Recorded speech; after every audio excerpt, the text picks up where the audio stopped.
जय गुरुदेव।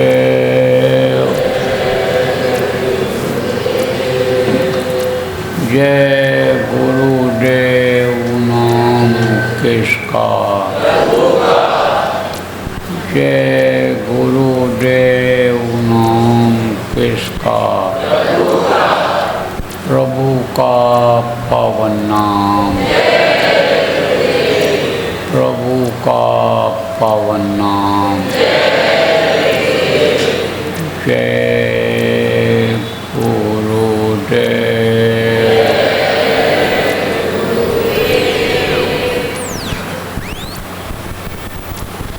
सर्वसमर्थ सर्वत्र स्मरणीय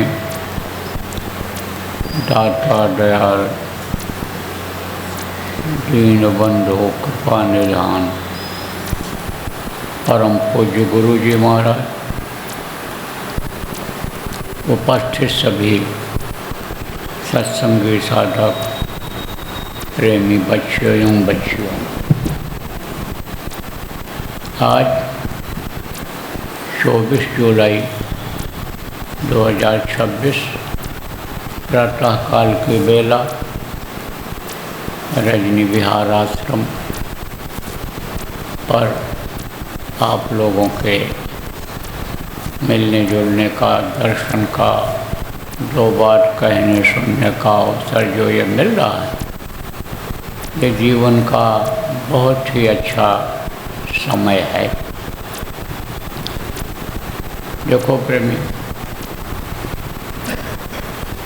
यह मन जब नहीं रुकता है तब ध्यान भजन ठीक से नहीं बनता है, और बिल्कुल नहीं रुकता है तब बिल्कुल नहीं बनता है। तो मन की आदत है चलते रहना, भगते रहना। जब भी यह लग जाता है वही काम कराता है। मन को मनाना पड़ता है, जैसे छोटे बच्चे को मनाया जाता है, समझाया जाता है और समझा के मना लिया जाता है। थोड़ी देर जो बच्चा कोई चीज़ खाने पीने के लिए मांग रहा है, अगर उसको न दो तो उसका मन घर से हट जाता है और फिर जल्दी नहीं मांगता है। फिर बाद में दोगे तो उतने रुचि से नहीं खाएगा। ऐसे ही अब मन को मनाना पड़ता है। मन अगर मांगता है कि दूध पिलाओ, दूध दो, तो दूध को दे दो मन को, लेकिन उसी समय पर मत दो।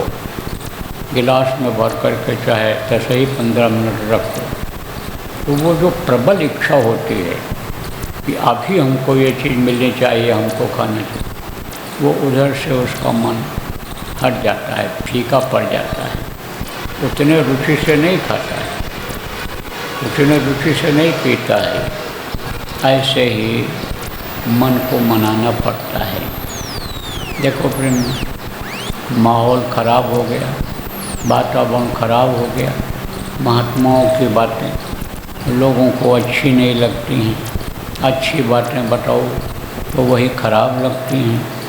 ये जो धार्मिक पुस्तकें हैं, संताए महात्माएँ जो वाणी उन्होंने सुनाई उसको लोगों ने लिख दिया, वही पुस्तक बन गई, किताब बन गई, लेकिन वो वाणियाँ अच्छी नहीं लगती हैं। वो क्या उनको अच्छा लगता है? वो भजन और यानी समझो ये चीज़ें अच्छी नहीं लगती हैं। उनको क्या अच्छा लगता है? उछल कूद का गाना, अश्लील गाना, अश्लील चित्र, अश्लील चीज़ें, ये उनको अच्छी लगती हैं लोगों को। देखो, मोबाइल एक फैशन बन गया। मोबाइल को लोग खरीदते हैं, बातचीत के लिए खरीदते हैं, समाचार देखने के लिए खरीदते हैं, लेकिन उसमें ऐसी ऐसी चीज़ें आ जाती हैं, बीच बीच में वो लोग डाल देते हैं कि जिससे इसको ज़्यादा लोग देखें हमारी ज़्यादा कमाई हो और उधर जब देखने का मन कहने लग जाता है तो बार बार आदमी मोबाइल देखता है, बार बार गाना सुनता है। सुनने की देखने की आदत अगर बन गई तो समझ लो कि फिर मन वही कराता है, फिर भजन में मन नहीं लगता है। और कुछ दिन के बाद गुरु भी भूल जाते हैं, गुरु का दिया हुआ नाम भी भूल जाता है। पहले सिनेमा कहीं कहीं होता था, सब जगह नहीं होता था। 4-6 कोस पर, 8 कोस पर सिनेमा हॉल होता था। सिनेमा देखने के लिए शौकीन लोग जाते थे। अब तो जेब जेब में सिनेमा हो रहा है, सबके पास सिनेमा हो रहा है मोबाइल में। लेकिन पहले ऐसा नहीं था। कितना असर पड़ता है इसका भजन ध्यान पर, सिमरन पर, मैं आपको बताता हूँ। दादा गुरु के पास गुरु महाराज रहते थे, भजन ध्यान करते थे, सेवा करते थे वहाँ। तो एक दिन दादा गुरु ने माता जी से कहा, दादी माँ से, कि हमको पैसे दे दिया उन्होंने। फिर इनसे कहा चलो चलते हैं। अलीगढ़ गए। अलीगढ़ में एक सिनेमा हॉल था, पास में वहीं कुआं था। कुएं पर बैठ गए दादा गुरु जी महाराज, और गुरु महाराज से कहा, जा 2 टिकट ले आ सिनेमा का। आप गुरु महाराज सोचे कि सिनेमा का टिकट मंगा रहे हैं, 2 टिकट किसके लिए मंगा रहे हैं। तो ऐसे देखते रहे गुरु महाराज। ऐसा पकड़ाया, कहा सुनता नहीं है, जा 2 टिकट ले आ। अब गुरु महाराज गए, 2 टिकट ले आए। जब सिनेमा चालू होने का टाइम हुआ तब दादा गुरु ने कहा, जा देख क्या सिनेमा देख क्या जा। अब पहले तो गुरु महाराज यही सोचे थे कि 2 टिकट मंगाए हैं, अगर हमको कहेंगे तो खुद भी जाएंगे, लेकिन खुद नहीं गए, वहीं पर बैठे रहे। अब गुरु महाराज चले गए। जब डांट लगाया, आदेश दिया, गुरु के आदेश का पालन ही गुरु भक्ति होती है। तो वहाँ बैठे देखते रहे, कभी आंख बंद करें कभी खोलें, कभी आंख बंद करें खोलें। खोलते इसलिए थे कहीं पूछे न कि क्या देखा तुमने, इसलिए खोल करके देखते रहे। अब जब इंटरवल हुआ, बीच में छुट्टी हुई, आधा पिक्चर जब दिखा दिया, तो गुरु महाराज बाहर निकले, सब लोग बाहर निकले। पानी पेशाब के लिए बाहर निकला जाता था, तो बाहर निकले तो चले गए वहीं कुएं पर, और हाथ जोड़ करके खड़े हो, बोले देख आया, फिर देख आया। तब कहा कि अब स्वामी जी चला जाए। गुरु महाराज ने कहा कि अब चला जाए वापस। बोले ख़त्म हो गया। बोले अभी ख़त्म तो नहीं हुआ है, लेकिन अब मन नहीं कहता है देखने। बोले अच्छा चलते हैं। वापस आए तो भजन ध्यान करते थे। भजन ध्यान में जब बैठे गुरु महाराज, तो जो पर्दा था वो सब साफ हो गया। कौन सा पर्दा? अंदर पर्दा ही तो है, उसी पर तो दृश्य सीनरी दिखाई पड़ती है। अंदर में जो सुराख है, कहाँ सुराख है? इन्हीं दोनों आँखों के बीच में सुराख है।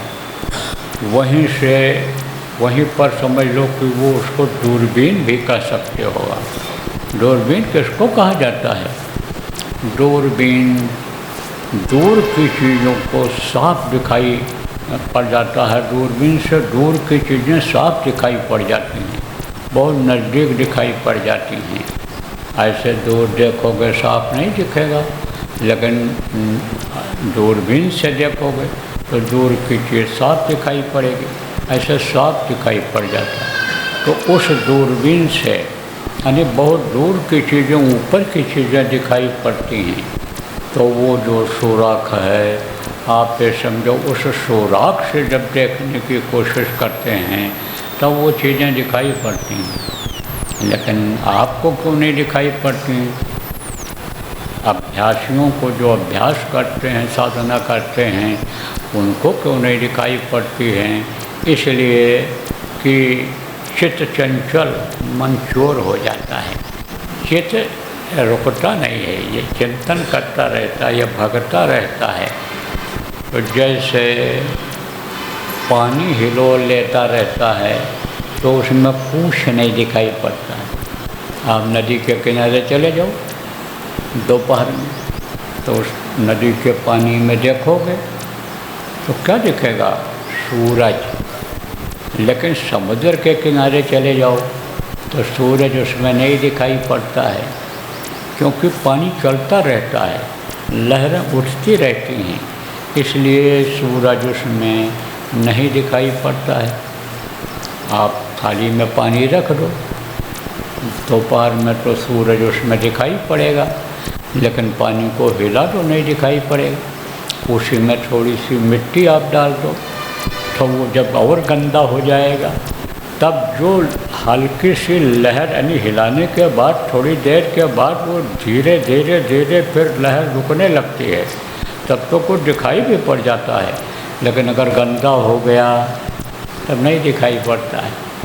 जब उसमें मिट्टी घुल गई, कीचड़ हो गया, कीचड़ में कुछ दिखाई पड़ता है, पानी में तो कुछ दिखाई भी पड़ता है।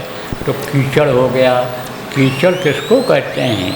यही कर्मों की गंदगी जो होती है, वही आप ये समझो कि कीचड़ बन जाती है। वही चीज़ें जो नज़रों के सामने, इन नज़रों के सामने दिखाई पड़ती हैं, वही चीज़ें अंदर में नाचने लगती हैं, तो वही कीचड़ बन जाता है, वही गंदगी हो जाती है।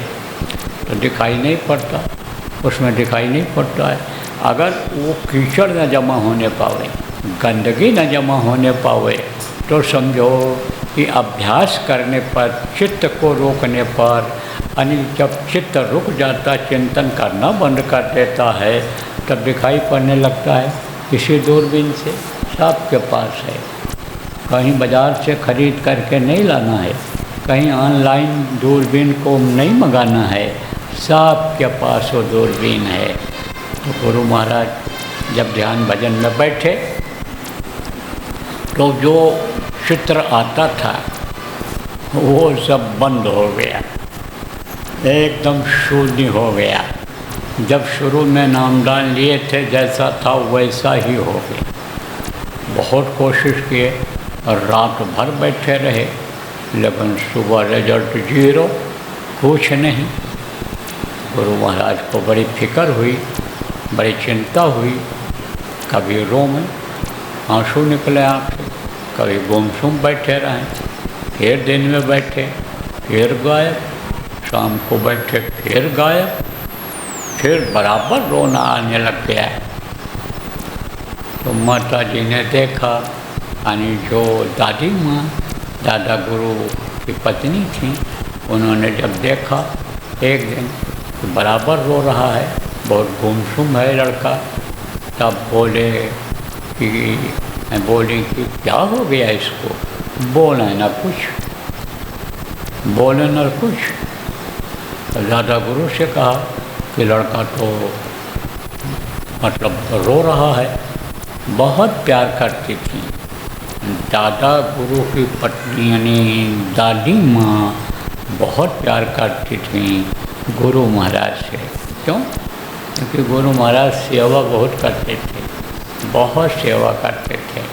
आप ये समझो प्रेमियों, बच्चों और बच्चियों, कि गुरु महाराज यानी दादा गुरु के एक लड़का था जो मर गया था, तो बहुत रोई थी दादी माँ।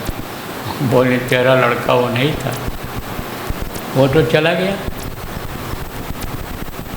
तेरे यानी समझो कि कर्जा, तेरा कर्जा अदा करने के लिए आया था, तूने तो उसका कर्जा अदा किया, और वो तेरा कर्जदार नहीं था, तो वो तो इतने दिन के लिए आया था, चला गया। अब तेरा लड़का जो आएगा वो तेरी सेवा करेगा। हाँ, वो सोचने लगी कि वो बच्चा कब पैदा होगा, वो बच्चा अब कब पैदा होगा नहीं होगा। तब तक ये आ गए, भटक करके गुरु महाराज आ गए। आप बहुत से लोगों को मालूम है कैसे कैसे भटक करके दादा गुरु जी महाराज के पास पहुँचे थे। तो जब ये समझो आ गए, तब दादा गुरु ने दादी माँ से कहा था, ये तेरा बच्चा है, ये तेरी सेवा करेगा। बहुत सेवा किया। और गुरु महाराज उस समय मौजूद नहीं थे जब उन्होंने शरीर छोड़ा। दादी माँ ने बाहर से सत्संग कर रहे थे, सत्संग रोक करके भाग करके आए, और जब सुना कि वो नहीं रहीं, चली गई, शांत हो गई, शरीर छोड़ दिया उन्होंने, तो बहुत रोए। बोले अब मेरा नाम लेकर के पुकारने वाला कोई नहीं रह गया, मैं अनाथ हो गया। बाप समझो प्रेमियों, बच्चियों और बच्चियों, कि बहुत उनसे प्रेम था गुरु महाराज को, उनको भी प्रेम था। कहा ना कि प्रेम एक तरफ से नहीं होता है, प्रेम दोनों तरफ से होता है। और जब समझो कि अंतर में गुरु से प्रेम हो जाता है, गुरु की महिमा गरिमा मालूम हो जाती है कि गुरु कोई मनुष्य शरीर में ही नहीं है, ये तो साक्षात परमात्मा हैं। जब मालूम हो जाता है कि ये सिद्ध हैं, ये शक्ति है इनमें कुछ साधन है, भक्ति है, ये जब अंतर में मालूम हो जाता है तब बहुत प्रेम हो जाता है। अब आप सोचो कि कैसे दो चीज़ एक साथ रह सकती है। जैसे रात और दिन, सूरज और चंद्रमा, ये इकट्ठा रह सकते हैं? नहीं रह सकते हैं। रात और दिन ये दोनों एक जगह नहीं रह सकते हैं। तो ऐसे ही जब मैं था तब गुरु नहीं, और गुरु मिले तो मैं ना। और प्रेम की गली है साकरी, जहाँ में दोनों न समाए। मैं माने क्या होता है? अहंकार। जहाँ अहंकार होता है, करा कराया सब गया जब आया अहंकार। जहाँ अहंकार होता है, मैं होता है, वहाँ गुरु अंतर में नहीं मिलते हैं। गुरु से प्रेम उतना नहीं होता है। जब मैं रहा, जब अहंकार रहा तो गुरु नहीं मिले। छोटा बन गए, खोज किया तो गुरु मिल गए, तो मैं था तो गुरु नहीं। और गुरु हैं तो मैं ना है। जब गुरु मिल जाते हैं तब वो अहंकार को मिटा देते हैं। सुनाते सुनाते, बताते बताते लोगों को बदल देते हैं। दुनिया संसार से चले जाते हैं तो उस समय भी वो समझो किसी न किसी को सौंप करके, जिम्मेदारी दे करके जाते हैं। वो आप समझो जब समझाता रहता है लोगों को, बताता रहता है, लोग उसके पास आते रहते, जिसको उत्तराधिकारी कहा गया, जब उसके पास आते रहते हैं तो वो मैं को मिटा देता है, मैं को ख़त्म कर देता है। अहंकार ख़त्म हो जाता है। काम, क्रोध, लोभ, मोह, अहंकार ये बहुत कम हो जाते हैं, पड़े रहते हैं, मूर्छित रहते हैं। जैसे मेघनाथ सोता रहता था 6 महीने, तो कोई उत्पात नहीं करता था, और जगता था तो इधर मार काट, इधर पकड़ पकड़ करके जानवरों को खाना और यह सब उत्पात करता था।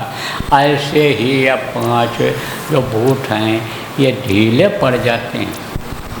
तो प्रेम गली है साकरी, जहाँ में दोनों न समाए।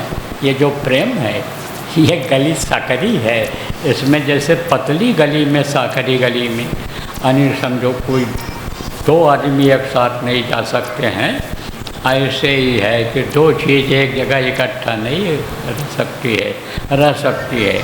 तो गुरु महाराज बोले अब हमारा नाम लेकर रहने वाला, बोलने वाला, पुकारने वाला कोई नहीं रह गया। तो बहुत प्रेम था, एक दूसरे को बहुत प्रेम था। तो दादी माँ ने पूछा, किससे पूछा? गुरु महाराज से। क्या हो गया तुमको, क्या तकलीफ़ है? कोई तकलीफ़ है खाने पीने की, कोई बदन में तकलीफ़ हो गई, रोग हो गया तुमको, क्या बात है, तुम्हारे सिर में दर्द है, पैर में, पेट में दर्द है, क्या बात है। तो उनको तो बस हाथ जोड़ के बोले नहीं कुछ। तब दादा गुरु से पूछा दादी माँ कि छोरा बड़ा उदास लग रहा है, ये तो कुछ बोल भी नहीं रहा है और रोता रहता है बराबर, रात रात बैठ कर के भजन करता है, लेकिन तो भी रोता रहता है। पहले बहुत खुश रहता था, पहले हमारी मदद करता था, बैठ कर के रोटी भी बनाने लग जाता था, सब काम करने लग जाता था हमारा। अब तो ये उदास बैठा रहता है, काम तो सब करता है लेकिन मन इसका नहीं लगता है, पता नहीं कहाँ लगता। तब दादा गुरु ने कहा उसी से पूछो। दादा गुरु ने कहा बुलाओ छोरे को। कहे क्या बता छोरा ऐसा क्यों हुआ। तब फिर रोए वहाँ, बोले सिनेमा देखने के बाद ऐसा हुआ। वही चित्र बराबर आते रहते हैं, जो चित्र ऊपर चलते रहते थे, ऊपरी लोकों में जो दिखाई पड़ते रहते थे, एक के बाद दूसरा सीन बदलता रहता था और जब भी आंख बंद करता था वही सामने आ जाता था। अब तो आंख बंद करता हूँ वो सिनेमा आ जाता है। वो जो थोड़ी देर के लिए रहा देखा मैंने, ख़त्म हो गया। अब उसको दोबारा अगर यहाँ चाहूँ तो नहीं देख सकता हूँ।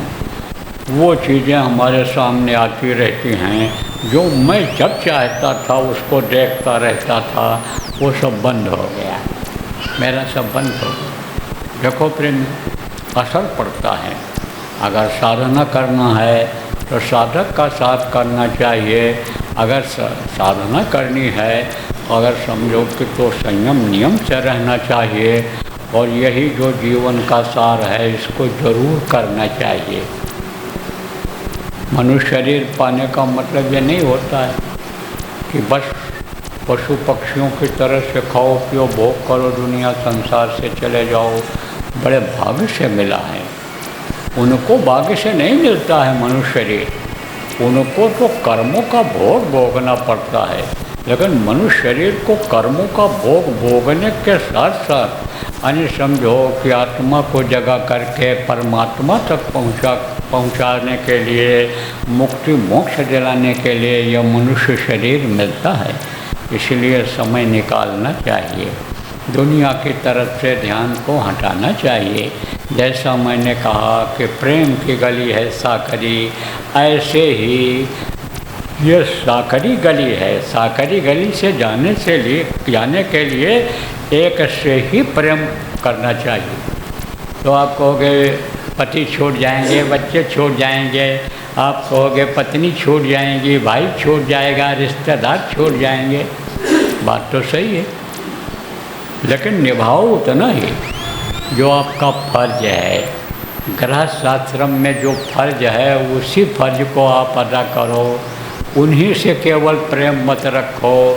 थोड़े समय के लिए समय निकाल करके उस प्रभु से प्रेम कर लो। जिसको कहते हैं देखा जाता है उसी से प्रेम होता है। जिसको आँखों से देख लेते हो एक बार, प्रेम हो जाता है उससे। चाहे कुत्ता हो, चाहे बिल्ली हो, चाहे जानवर हो, चाहे पक्षी हो, कोई भी चीज़ हो, चाहे मनुष्य हो, चाहे औरत हो, चाहे आदमी, प्रेम उसी से होता है। जिसको देखा जाता है प्रेम उसी से होता है। तो कहोगे भगवान से प्रेम कैसे होगा, मैं तो उनको देख नहीं पाया हूँ, मैं तो देख नहीं पाता हूँ। तो भगवान से मिलाने वाले, भगवान से प्रेम पैदा करने वाले से तो पहले प्रेम करो। तो कौन होते हैं वो बिचौलिया, कौन होते हैं? भगवान से मिलाने वाले, भगवान का नाम पुकार करके भगवान की तरफ ध्यान लगवाने वाले, भगवान को दिखाने वाले कौन होते हैं? गुरु होते हैं। सबसे पहले गुरु से प्रेम करो। गुरु अगर देख लेंगे कि सच्चा प्रेम है इसके अंदर में, जो बातों को बताया जाता है, मानता है, करता है, वो जिसको देखते हैं उनसे वो भी प्रेम करने लगते हैं। वैसे तो गुरु जिस जीव को अपनाते हैं उनको प्रेम हो ही जाता है, लेकिन प्रेम को देख करके प्रेम उमड़ता है ना। इसलिए उनसे प्रेम करो, गुरु को मत भूलो, गुरु की बातों को मत भूलो। गुरु महाराज शरीर से तो चले गए, लेकिन आपके प्रेमियों आपके अंग संग हैं, बराबर उनको याद करते रहो। जो बातें सत्संगों में बताई जाती हैं उन बातों को, जो ज़रूरी बातें हैं जिससे आपके कर्मों की सफाई होनी है, जिससे आपकी आदतों में सुधार होना है, उन बातों को हमेशा याद रखो। तो बोलो जय गुरुदेव,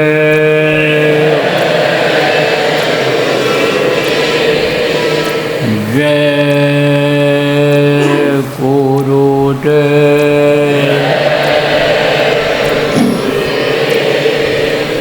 जय गुरुदेव,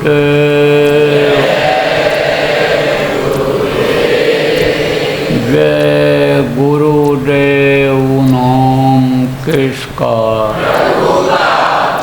जय गुरुदेव नाम किसका, प्रभु का पावन नाम, प्रभु का पावन नाम, जय गुरुदेव,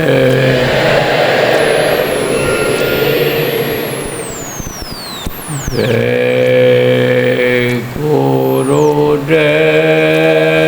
गुरुदेव, जय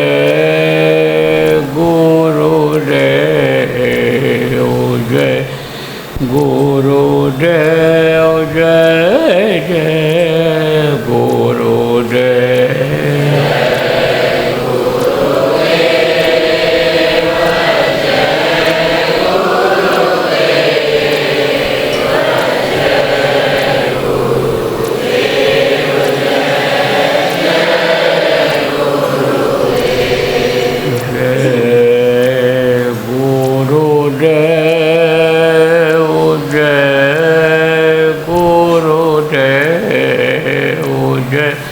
गुरुदेव, गुरुदेव, जय जय